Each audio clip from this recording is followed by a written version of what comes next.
Kunin mo na to. Sige po. At ito.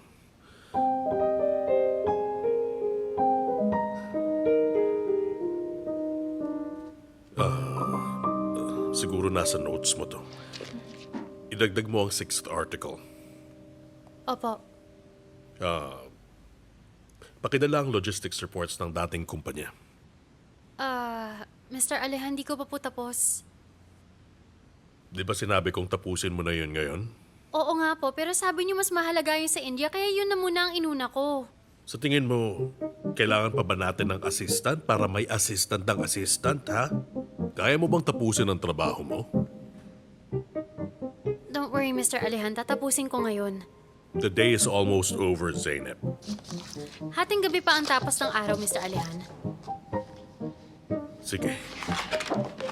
Mukhang matatapos mo nga.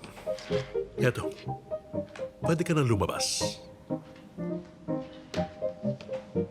Mainipin pa. Relax lang, Zainab.